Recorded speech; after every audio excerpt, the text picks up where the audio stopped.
Bwana mzee wa kuteka headlines, namzungumzia Harmonize. Siku za nyuma hapo alienda Uganda katika show ya mwanadada Spice. Spice tunafahamu aliwahi kufanya naye ngoma ya hapo nyuma na ilikuwa ngoma poa sana. Sasa Spice alikuwa na show yake Uganda. Spice tunafahamu ni msanii kutoka Jamaica na ni msanii ambaye sasa hivi anafanya poa sana. Ana kwenye chat zake, nyimbo zake, album zake zinaenda mbele sana. Ni msanii ambaye of course yuko level nzuri. Sasa Harmonize alivyoenda katika show ile, katika stage pale mwanadada Spice akawa amesema kwamba Harmonize alimuomba, akampigia simu na akamwambia kwamba Spice, bwana mimi nataka nitokee kwenye show yako, na in case kwa lolote wewe usigaramie kitu chochote, mimi nakuja kushow love, nakuja kuperform bure kabisa. Sasa mwanadada alichokifanya ni akakiongea kwenye public, akaongea kwenye stage na watu wakasikia na ikawa imeenda hivyo. Sasa baada ya lile tukio ku happen, sasa watu wakaja wakareact kwenye comments huku, wakaanza kusema kwamba Harmonize ameenda kujishusha brand, ameenda kufanya kitu ambacho sio poa, au angeongea na yule mwanadada asiongee kwenye public.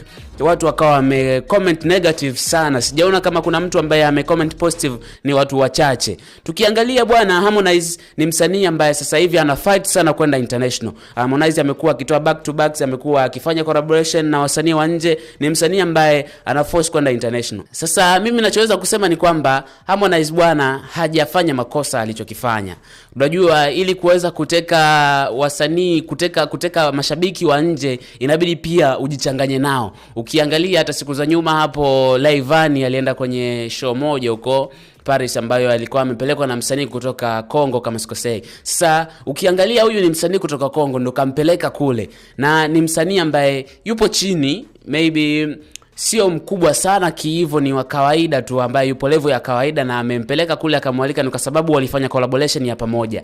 Kwa hiyo hata hichi Harmonize ambacho amekifanya hivi sasa kwenda katika show ya huyu mwanadada Spice ni nafasi ambayo imemtengenezea mashabiki. Wena mashabiki walikuwa hawafahamu ngoma ambayo amefanya na Spice, wena mashabiki walikuwa hawamjui, lakini kuna numbers ambazo ameshaziongeza na amejitengenezea yeye, tofauti kabisa na Mkwanja. Wanasema kwamba mkwanja unatengeneza mazingira ili uweze kupata mkwanja na sio ufight kutafuta mkwanja. Kwa nafasi ambayo ameitengeneza yeye, ni nafasi ambayo itamuongezea yeye deals nyingine kuliko kama angelipwa pesa, kama ni dola 200, dola kadhaa kalipwa alafu then akaondoka. Pesa zinaisha bro, pesa zinaisha. Lakini kwa hichi ambacho amekifanya ni ametengeneza historia mpya na ametengeneza mashabiki wapya ambao wanaweza kusupport muziki wake hata kama sio leo au kesho, lakini wataongeza nafasi kwenye muziki wake. Kwa hiyo kwa alichokifanya yeye ni kitu poa sana, na ni kitu ambacho kinaongeza muziki wake yeye kwenda sehemu nyingine tofauti kama ambavyo watu wengi wamekuwa wakifikiria. Big shout out kwake Harmonize, ni msanii ambaye